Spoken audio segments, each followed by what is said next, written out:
खुदावन यशवा मसीह यीशु मसीह के नाम से हम आप सबों को इस YouTube चैनल के अंदर स्वागत करते हैं। और हफ्ते के जो बुधवार के बाइबल स्टडी में आज मैं आपके सामने उपस्थित हूँ। खुदावन यीशु मसीह को धन्यवाद करता हूँ कि फिर एक बार खुदा ने वचन प्रचार करने के लिए मौका दिया, और आप सबों को भी धन्यवाद करना चाहता हूँ कि आप भी खुदा के पवित्र कलाम सुन रहे। प्रभु आप सबों को आशीष करे। ये हफ्ते में हमने शहरपना और फाटक के विषय में देखा था। उसके पहले हमने मैं जो हूँ सो हूँ उसी के विषय में हमने देखा। आज हम एक नए विषय में प्रवेश करेंगे। आज का विषय है तंबू के 7 सामान या यंत्र। तंबू के 7 सामान या यंत्र। ये निर्गमन इसका 25वां अध्याय 9 में सामान या यंत्र के बारे में लिखा है। और जब हम पूरे निर्गमन पढ़ेंगे तो वहाँ पे 25 से आगे जाएंगे तो वहाँ पे 7 यंत्र या सामान के विषय में लिखा है। तो पुराने नियम में जो भी निर्गमन किताब के अंदर लिखा है उसका सब पवित्र मतलब भी है, वो हमें जानना बहुत जरूरी है। इस विषय में आज हम कई बातों को देखेंगे। तो यहाँ पे 4 छोटा सा विषय है। एक है 4 खंबे के विषय में, उसके बाद तंबू में 3 विभाग जो है वो क्या है उसी को हम देखेंगे। तीसरा जो है आत्मिक अर्थ जो है उसी को देखेंगे, और चौथा चीज है सिद्ध तंबू, उसी के विषय में भी हम देखेंगे। तो आज इस विषय में हम प्रवेश करने से पहले दुआ करें ताकि खुदा हमें समझ दे, ताकि पवित्र कलाम को हम अच्छे से समझ सकेंगे। तो आइए अपने आंखों को बंद करेंगे, सिरों को झुकाएंगे, हम प्रार्थना करेंगे। हालेलुया। खुदावन यीशु मसीह राजाओं का राजा, प्रभुओं का प्रभु, इस पवित्र दिन के लिए खुदावन तुझे धन्यवाद देते। आज का जो विषय है तंबू के विषय में प्रभु, ये आत्मा से हमें प्रकाशित कर। रोटी तोड़ते टाइम हमारी समझ को खोल, आत्मिक बातों को हमें सिखा, ताकि वचन को वचन मिलाकर सिखाने के लिए प्रभु दया कर, अनुग्रह कर। अपनी कल्पना बुद्धि से नहीं लेकिन आपके वचन के आधार पर होने के लिए खुदावन हम आपसे विनती प्रार्थना करें। सभी के ऊपर दया कर, सबों को अनुग्रह कर, सबों को तेरे मार्गों में तेरी इच्छा से चला, और शैतान के हल्ले से बचा के रख, जो आपके दृष्टि में योग्य करने के लिए प्रभु आप हमें मदद कर। सभी के ऊपर दया कर। छोटी सी विनती खुदावन यीशु मसीह के नाम से मांगता हूं, सुन कबूल कर, आमीन। आज का जो विषय है तंबू के 7 सामान या यंत्र। निर्गमन इसका 25वां अध्याय 9 में सामान या यंत्र के विषय में लिखा है। आगे जब हम पढ़ेंगे तो 7 यंत्र दिखेंगे, तो आज उसी को हम देखेंगे। तो पहला जो है 4 खंबे के विषय में लिखा है। तो ये जो तंबू खुदा ने जो मूसा को जो दर्शन दिया माउंट साइनाई पे, और कहा कि जो मैं आपको इस पर्वत के ऊपर दिखाता उसी समान उसको बनाना, वही नमूना के आधार पर करना। और नए करार के अंदर जब हम इब्रानियों की किताब 8वां अध्याय 5वें वचन में लिखता है, तो ये स्वर्ग में जो मंदिर था उसका छाया है, और उसी को प्रभु ने मूसा को बताया, और उसी के आधार पर खुदा ने मूसा से कहा कि उसका जो नमूना है उसी से धरती में एक पवित्र भवन खुदा के लिए बनाना। तो यहाँ पे जब तंबू बनाया गया तो पहले वहां पे 4 खंबे हैं। ये निर्गमन इसका 36वां अध्याय 36 वचन में जब हम पढ़ेंगे, एक्सोडस 36 वहां पे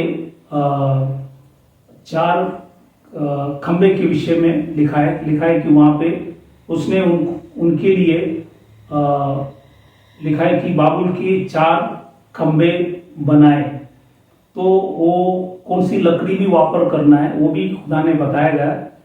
तो ये आध्यात्मिक तौर से ये जो 4 खंबा है, ये नए करार में 4 सुसमाचार की किताब है।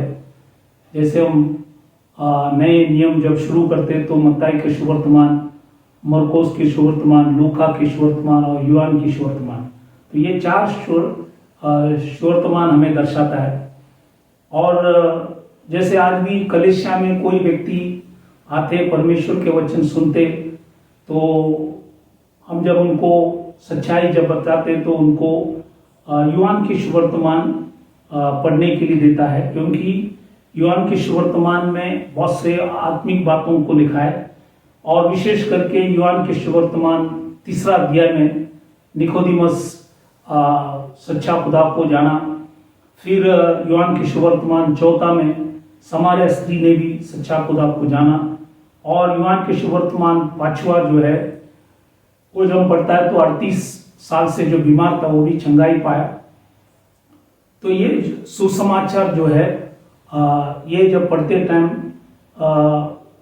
लोगों को समझ में आता है कि सच्चा खुदा कौन है और वो मानव जाति के लिए क्या किया है, क्योंकि वचन में लिखा है कि वो जगत का परमेश्वर था, बचाने वाले थे। तो इसलिए ये यूहान के सुवर्तमान हम पापियों को पढ़ने के लिए देता है ताकि उनके अंदर सुधार आए, वो सच्चा खुदा को जान सकें। तो ये 4 खंबा जो तंबू में था, ये हमें 4 सुसमाचार दर्शाता है। आगे जब हम देखेंगे तंबू में 3 विभाग किया है। ये 3 विभाग क्या है उसी को हम आज देखेंगे। पहला चीज है वहां पे आंगन था, और दूसरा है पवित्र स्थान, और तीसरा है परम पवित्र स्थान या अति पवित्र स्थान। जब हम निर्गमन इसका 27वां अध्याय 9वां वचन जब पढ़ता है तो वहां पे आंगन के विषय में लिखा है। तो ये आंगन में 2 सामान या यंत्र था। एक था पहला चीज पीतल की वेदी। एक वेदी बनाता था, वो पीतल से बनाया हुआ वेदी था। ये निर्गमन इसका 27वां अध्याय 1 से 8 वचन जब पढ़ेंगे, एक्सोडस चैप्टर 27 1-8, ये जब पढ़ेंगे वहां पे पीतल की वेदी के विषय में लिखा है। और यहाँ पे जो भी मेमना है या बकरी जो ले आते हैं उसको बलि करते हैं। तो ये आत्मिक तौर से या आध्यात्मिक तौर से ये नए करार के अंदर खुदावन यीशु मसीह के क्रूस को हमें दर्शाता है, क्योंकि जैसे मेमना को बलि किया वैसा खुदावन यीशु मसीह भी इस धरती में मानव के रूप में आकर एक मेमना बनकर वो अपने जान कुर्बानी किया सब जगत के पापों के लिए। तो इसलिए यूहान के सुवर्तमान जब हम पहला अध्याय उसका 29वां वचन जब पढ़ता है तो वहां पे लिखा गया कि यीशु मसीह हमारे लिए एक मेमना बना और वो हमारे सब पापों को क्षमा करने के लिए वो अपने जीवन को कुर्बानी किया। तो ये वचन के अंदर भी लिखा है। और ये है पहला जो सामान यंत्र जो आंगन में होता है। और दूसरा जो है निर्गमन इसकी 30वां अध्याय 17 से 21 वचन, एक्सोडस 30:17-21 जब हम पढ़ता है ये वहां पे लिखा है कि पीतल की एक अवधि, ये इसलिए कि एरन और उनके बच्चों को हाथ और पांव धोने के लिए ये अवधि है, इसमें पानी होता है, तो इसी के द्वारा वो पांव धोते हैं। तो ये नए करार के अंदर पीतल की एक अवधि जो है जिसमें पानी होता है वो धोने के लिए मैंने बताया, ये हमें नए करार के अंदर बपतिस्म दर्शाता है और प्रभुवच के अंदर पांव धोने का विधि भी हमें दर्शाते हैं।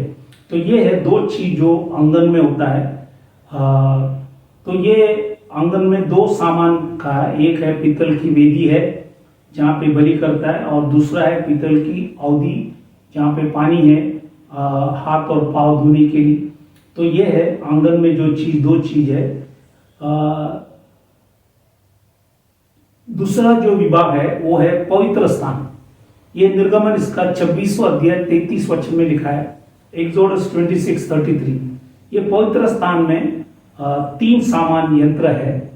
एक है दीवट है, जैसे निर्गमन इसका 25वां अध्याय 31 से 40 वचन जब पढ़ता है, एक्सोडस चैप्टर 25:31-40 जब ये हम पढ़ते हैं तो वहां पे दीवट है, 7 कंदील है और यहाँ पे तेल डाला जाता है और उसी से वहां पे उजाला होता है। जलाए जाते। तो ये हमें हमारे लिए ये पवित्र आत्मा और पवित्र आत्मा से प्रकाशित किया हुआ बातों को हमें दर्शाता है।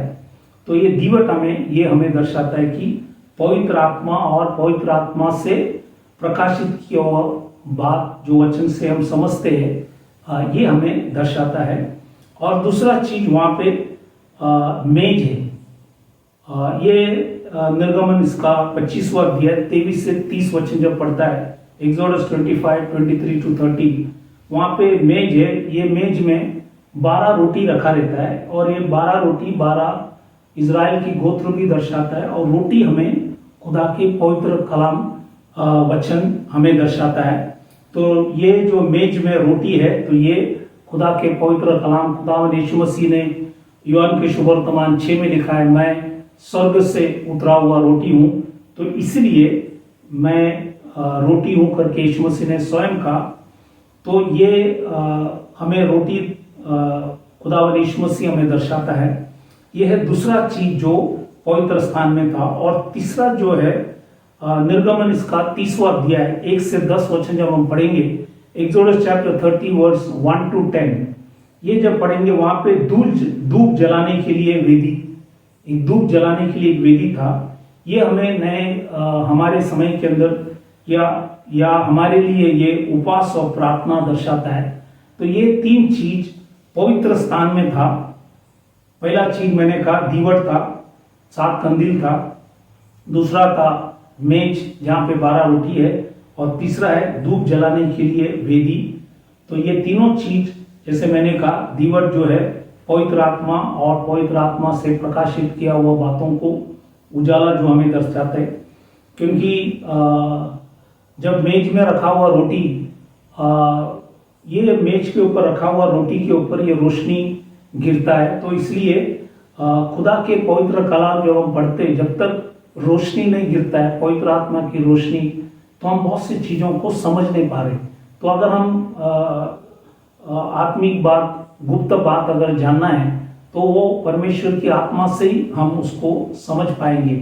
और इसलिए हमें इसके साथ उपवास और प्रार्थना भी चाहिए, ताकि हम इस सारी बातों को समझ सकेंगे और पवित्रता की ओर हम आ सकेंगे। तो इसलिए ये है दूसरा चीज हमने देखा जो तंबू में दूसरा जो विभाग है उसमें क्या था हमने देखा। अब हम तीसरा चीज जो है परम पवित्र स्थान या अति पवित्र स्थान, ये भी निर्गमन इसका 26वां अध्याय 33 वचन, एक्सोडस 26:33। तो ये वचन जब हम पढ़ेंगे तो वहां पे परम पवित्र स्थान के विषय में लिखा है। तो परम पवित्र स्थान में 2 सामान है या 2 यंत्र है। वो एक है संदूक है वहां पे, वो है निर्गमन इसका 25वां अध्याय 10 से 16 पढ़ेंगे तो वहां पे संदूक के विषय में लिखा है।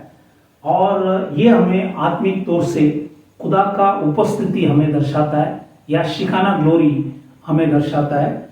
और दूसरा चीज जो था प्रायश्चित का ढक्कन, ये निर्गमन की किताब, निर्गमन इसका 25वां अध्याय 17 से 22 वचन जब पढ़ता है, एक्सोडस 25, 17 to 22 जब हम पढ़ता है तो प्रायश्चित का ढक्कन लिखा है।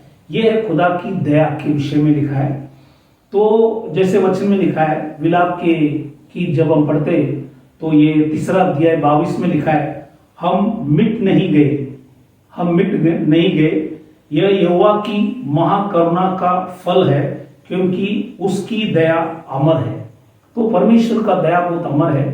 और ये दया, जैसे ये दया जो वाक्य है, ये जब आप यहाँ पे पढ़ता है तो 17 से 22 पढ़ेंगे, 7 बार वहां पे उल्लेख किया है। इसलिए हम खुदा की दया को समझना चाहिए। आज हम दया की वजह से आज हम मिट नहीं गए, हम जीवित है, इसलिए खुदा को हम धन्यवाद करना चाहिए। तो ये मैंने 7 चीज आपको बताया कि ये 7 चीज ये तंबू के अंदर 3 विभाग के अंदर 7 यंत्र या 7 सामान है। और जैसे मैंने कहा आंगन में 2 है, पवित्र स्थान में 3 है, अति पवित्र स्थान या परम पवित्र स्थान में 2 है, कुल मिलाकर 7 चीज वहां पे है। तो हमने कुल मिलाकर 7 सामान या यंत्र को देखा, जो 3 तंबू में जो 3 विभाग है उसमें हमने देखा। अब हम तीसरा विषय में हम जाएंगे, आध्यात्मिक अर्थ क्या है उसी को हम देखेंगे। ये जो तंबू में हमने जो चीज देखा वो क्या है, तो ये 3 विभाग जो हमने तंबू में देखा वो आज हमारे लिए आंगन जो है वो हमारा शरीर दर्शाता है या देह, और पवित्र स्थान हमारा प्राण दर्शाता है, और परम पवित्र स्थान हमारी आत्मा दर्शाता है। तो आज ये 3 जो विभाग हमारे शरीर में है, तो ये भी परमेश्वर चाहता है कि ये पवित्र होना है। हमारे आंगन, शरीर, देह भी पवित्र होना है, और हमारे प्राण भी जो है पवित्र होना है, और हमारे आत्मा भी पवित्र होना है। इसलिए पहली थिस्सलुनीका इस पुस्तक के अंदर 5वां अध्याय 23 वचन, फर्स्ट थिस्सलुनीका चैप्टर 5 वर्स 23, यहाँ पे परमेश्वर के दास पौलुस इस मंडली को समझाते टाइम आखिरी में उन्होंने ये वचन लिखा है, शांति का परमेश्वर आप ही तुम्हें पूरी रीति से पवित्र करे, और तुम्हारी आत्मा और प्राण और देह, 3 चीज, आत्मा और प्राण और देह हमारे प्रभु यीशु मसीह के आने तक पूरे पूरे और निर्दोष सुरक्षित रहे। तो खुदा चाहता है कि यीशु मसीह आने तक हमारे आत्मा, प्राण, शरीर, बाइबल के अंदर लिखा है कि पूरे से पूरे निर्दोष सुरक्षित रहे। ये परमेश्वर की इच्छा है। इसलिए ये जो तंबू के अंदर हमने 3 विभाग देखा, वो आज हमारे शरीर में जो आंगन है, ये हमारे देह है। तो ये देह का सुधार, पहला चीज, कोई भी एक पापी व्यक्ति जब इस तंबू में जाते हैं तो पहला चीज उनको दिखता है आंगन। तो वो हमारे आत्मिक तौर से शरीर का सुधार के लिए है। तो हमारी शरीर और शरीर पवित्र होना है, या हमारे शरीर के शुद्धिकरण होना है, तो वो 2 यंत्र से होगा। एक है, जैसे मैंने कहा कि पीतल का जो वेदी जहाँ पे बलि करता है मेमना को, तो वो हमें क्रॉस ऑफ कैलवरी, खुदा के क्रूस को दर्शाते हैं। तो इसलिए पहला चीज हमारे शरीर का अगर सुधार होना है या शरीर पवित्र होना है, तो हमारे जो देह है, हमें इस देह के अंदर खुदा के क्रूस को हमें जानना है। क्रूस में उन्होंने हमारे लिए क्या किया है, इसलिए हमारे जो देह है इसका सुधार क्रूस से ही होगा। क्रूस से ही हम पाप से क्षमा पा सकेंगे, क्योंकि खुदा यीशु मसीह ने क्रूस के ऊपर हमारे पापों के लिए, बीमारों के लिए मरण को खत्म कर कर वो तीसरे दिन जीवित होकर आज हमें आज़ादी दिया है, पाप से छुटकारा दिया है। इसलिए देह की सुधार के लिए हमें हमारे आंगन में, हमारे देह में हमारे सुधार के लिए हमको क्रूस को मानना जरूरी है। क्रूस को मानने के बाद वहां पे सब खत्म नहीं हुआ, आगे हमें प्रवेश करना है। इसलिए वहां पे और एक वेदी या और एक सामान है, यंत्र है, वो है पीतल की अवधि, जहाँ पे पानी होता है। जैसे मैंने कहा कि वो एरन और उनके पुत्र के हाथ और पांव धोने के विधि के लिए है। तो ये हमें बपतिस्म दर्शाता है। इसलिए प्रेरित की किताब 2:38 में भी लिखा है, एक्ट्स चैप्टर 2:38, पश्चाताप करो, हर एक व्यक्ति अपने अपनी पापों की क्षमा के लिए खुदावन यीशु मसीह के नाम से बपतिस्म लेना है। इसलिए ये हमें बपतिस्म भी दर्शाता है, और साथ में प्रभुवच की विधि के अंदर पाँव धोने का जो विधि है वो भी हमें दर्शाता है। उसी से भी हमारी पवित्र जीवन जीने के लिए प्रभु हमें एक मौका देता है। तो इसलिए ये जो आंगन, जो हमारा शरीर है, ये शरीर की पवित्रता के लिए, शरीर के सुधार के लिए बाइबल के अंदर लिखा है, या शरीर के शुद्धिकरण के लिए हमें ये 2 चीज को मानना है। एक है क्रूस को मानना है, और हमें खुदावन यीशु मसीह के नाम से बपतिस्म भी लेना है। ये मुख्य चीज है। दूसरा चीज जो मैंने कहा कि पवित्र स्थान हमें प्राण दर्शाता है। तो खाली हमारी शरीर की सुधार नहीं, हमारे प्राण का भी सुधार होना चाहिए।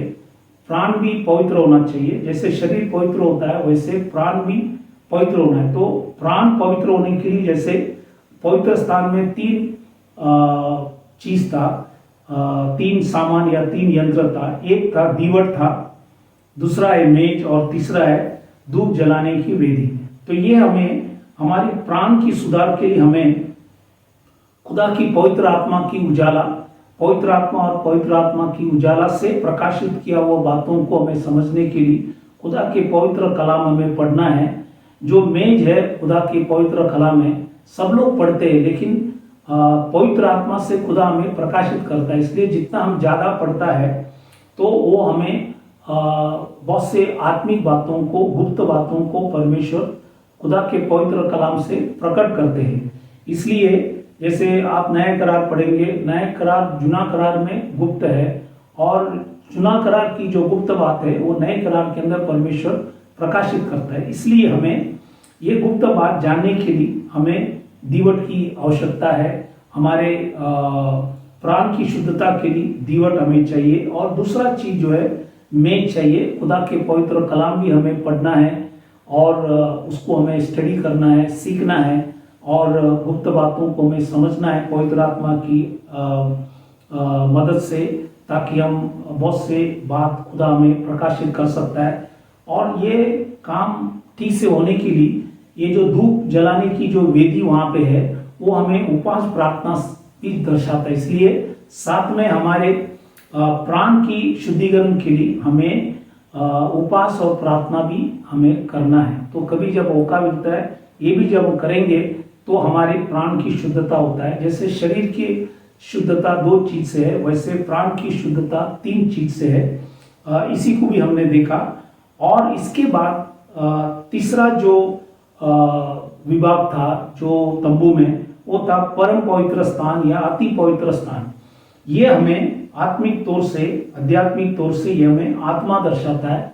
और ये आत्मा की शुद्धता के लिए पहला चीज है, वहां पे संदूक था। परम पवित्र स्थान में संदूक को खुदा की उपस्थिति या शिकाना ग्लोरी हमें दर्शाता है। और साथ में वहां पे प्रायश्चित का ढक्कन जो है वो हमें खुदा की दया के विषय में, आज उसकी दया से हम जीवित है।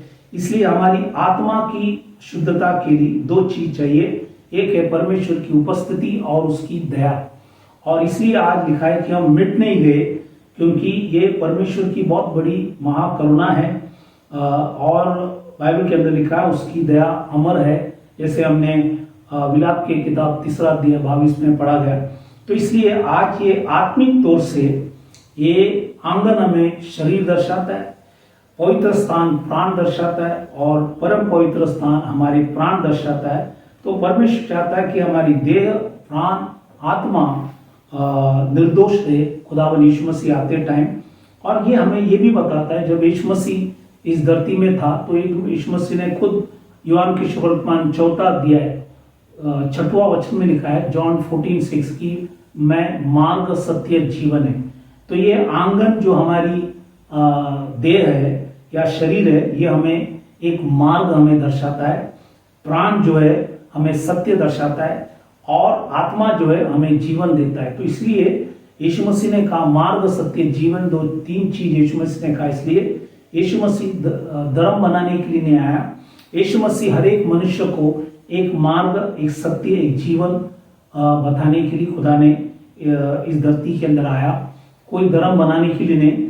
इसलिए यीशु मसीह सारा जगत के लिए लिखा है कि वो अपने प्राण कुर्बानी किया, कोई एक तरफ के लोगों के लिए नहीं लेकिन सभी लोगों के लिए, क्योंकि खुदा के लिए जात, धर्म, भेदभाव, ऊंच नीच कुछ नहीं है।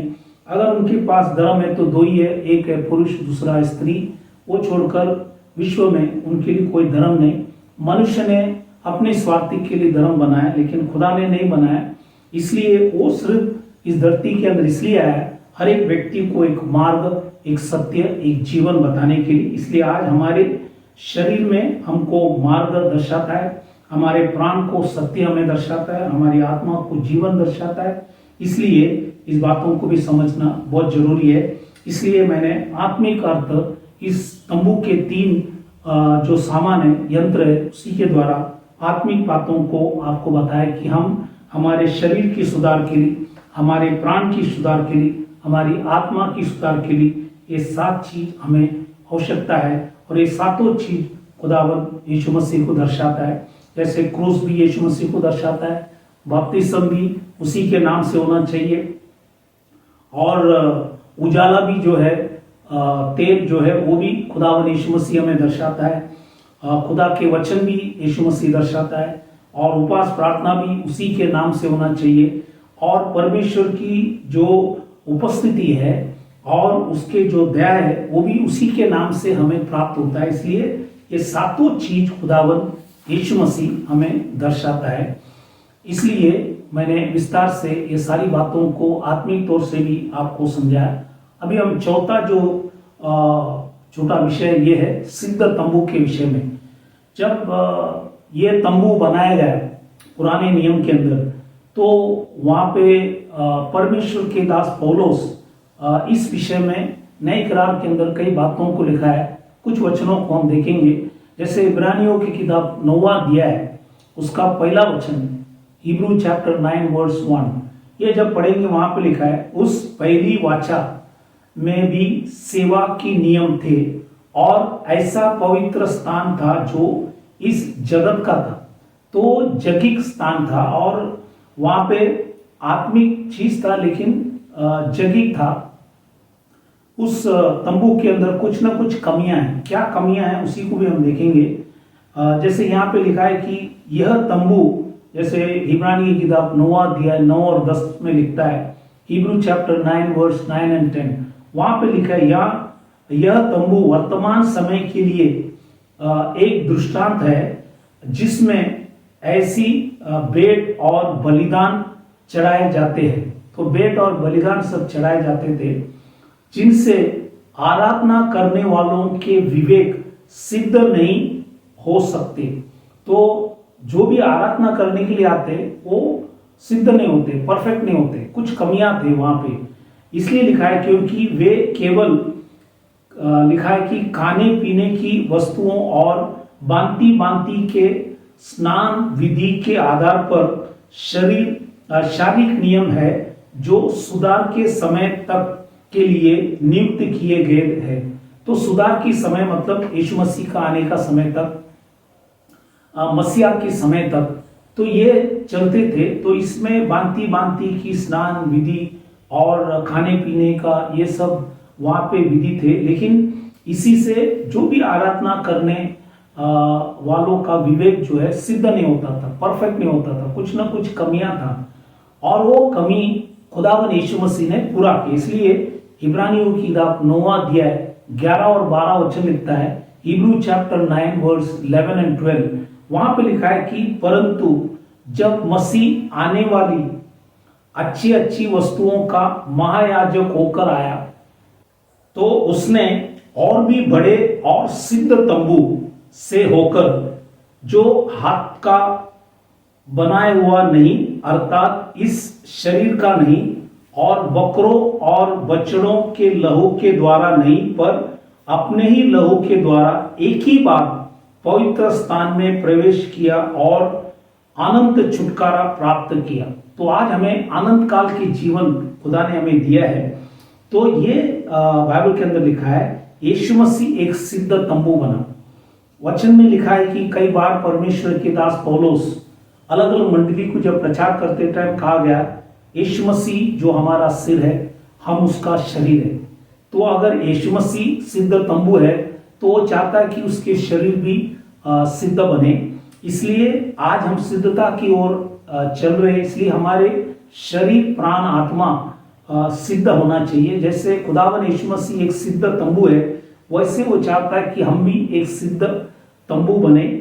इसलिए परमेश्वर चाहता है कि उस पहले जो बाइबल के अंदर लिखा है वाचा जो था, उसी के अनुसार जो तंबू था पहले के, वो जगिक थे, और उसी से जो भी बाइबल के अंदर लिखा है आराधना करने वाले का विवेक जो है सिद्ध नहीं हो सकता। इसलिए खुदावन यीशु मसीह को इस जगत में आना पड़ा और वो खुद एक सिद्ध तंबू बनकर वो खुद के लहू से आज हम सबों को पवित्र स्थान में पहुंचाया। प्रवेश करने के लिए खुदा ने हमें मदद किया कि उसी के द्वारा हमें आनंद छुटकारा हम प्राप्त कर सकेंगे। तो इसलिए आज यीशु मसीह हमारा सिद्ध तंबू है, इसलिए आज हम उसकी शरीर है, तो हमें भी सिद्ध बनना है। तो आज सिद्ध की ओर हम चल रहे हैं, इसलिए आज इस वचन के द्वारा प्रभु हमें हमारे आंगन को भी पवित्र करे, हमारे पवित्र जीवन को भी पवित्र करे और हमें अति पवित्र स्थान में ले जाने के लिए खुदा हमें मदद करे। इसलिए ये सारी बातों को इस पवित्र कलाम के अंदर खुदा ने लिखा है। इसलिए पुराने नियम में जो भी हम पढ़ रहे हैं उसको हम व्यर्थ नहीं समझना। जो भी लिखा है भले वो पुराने नियम में लिखा है, लेकिन इसमें सब आध्यात्मिक अर्थ है, उसी को हमें समझना है, ताकि जब वो बात हम समझेंगे तो बाइबल पढ़ने का जो इच्छा बढ़ेंगे और हमारे प्यार मसीह में और मसीह का वचन पढ़ने में बढ़ सकता है। तो इसलिए इस बातों को समझना बहुत जरूरी है। इसलिए मैंने आपको ये सारी बातों को बताया कि इस तंबू के अंदर 7 सामान जो यंत्र है वो सब खुदावन यीशु मसीह को दर्शाता है और वो हमारे लिए एक सिद्ध तंबू आज बनकर हमारे जीवन को भी, हमारे शरीर प्राण आत्मा को वो सुधार कर यीशु मसीह आने तक उनकी इच्छा है कि हमें पवित्र और निर्दोष रखे। तो इसलिए इस वचनों से खुदा आप सबों को आशीष करे, आशीर्वाद करे। ये जो भी आज आपको बताया गया इसी के द्वारा आपकी विश्वास मसीह में बढ़े और आपका समझ बढ़े और इस बातों को आप जानकर करीब प्रभु के करीब आना, उसी के द्वारा प्रभु आप सबों को आशीष करे, आशीर्वाद करे। हम विदा होने से पहले हम आज बहुत से लोग जो शरीर प्राण आत्मा में जो भी उनकी कमियां हैं हम उनके लिए प्रार्थना करें। यदि कोई दुखित है, बीमार, तकलीफ, परेशानी, संकट, अलग अलग मुसीबत में, प्रभु उन सबों को बचाए और उन्हें भी सिद्धता की ओर प्रभु उन्हें भी ले आए। इसलिए उन सभी के लिए आज हम प्रार्थना करेंगे। तो आइए अपनी आंखों को बंद करें, सिरों को झुकाए, हम प्रार्थना करें। खुदावन यीशु मसीह राजाओं का राजा, प्रभुओं का प्रभु, इस समय के लिए खुदावन तुझे धन्यवाद देते। आज इस तंबू के विषय में जो भी आपने हमें प्रकाशित किया, उस 7 यंत्र सामान के विषय में जो भी आपने हमें बताया, वो सब हमें यीशु मसीह दर्शाते। इसलिए खुदावन तुझे धन्यवाद देते। आज प्रभु आप चाहते हैं कि हमारे आंगन जो है, हमारे शरीर पवित्र बने, हमारे प्राण पवित्र बने, हमारे आत्मा भी पवित्र बने और ये परमेश्वर आपकी इच्छा है। इसलिए हम प्रार्थना करें, यदि सुनने वाले भाई बहनों के अंदर यदि कोई बीमार, तकलीफ, परेशानी, संकट, मुसीबत, अलग अलग समस्या में फंसे, खुदावन हम प्रार्थना करें आपने काय फटके से उन्हें चंगाई दे, आपने भाई व लहू से उनकी सारी अपराधों को क्षमा कर, उनके ऊपर दया कर, अनुग्रह कर, उन सबों को तेरे मार्गों में तेरी इच्छा से चला प्रभु। सभी के ऊपर दया कर, सबों को तेरे इच्छा से चला प्रभु। आपने हमारी विनंती प्रार्थना सुना, धन्यवाद कर कर छोटी सी विनंती खुदावन यीशु मसीह के नाम से मांगता हूं, सुन कबूल कर, आमीन। तो फिर एक बार खुदावन यीशु मसीह के नाम से आप सबों को धन्यवाद करना चाहता हूं कि आप परमेश्वर के पवित्र कलाम सुन रहे। प्रभु आप सबों को आशीष करे। ये जो संदेश जो प्रचार किया इसका एक चार्ट भी है, वो आप देखेंगे तो आपको विस्तार में हर चीज समझ में आएंगे, तो आप भी उसको स्टडी कर सकेंगे और उसी के द्वारा प्रभु आप सबों को आशीष करे। तो इसलिए मैं आपको फिर एक बार धन्यवाद करना चाहता हूं कि आप सुन रहे और इसी के द्वारा आपके आत्मिक जीवन मसीह में बढ़े और आपके प्राण, शरीर और आत्मा यीशु मसीह आने तक प्रभु तुम्हें पवित्र रखे। यही हमारी प्रार्थना है। प्रभु आप सबों को आशीष करे। Thank you very much. God bless you. Praise the Lord.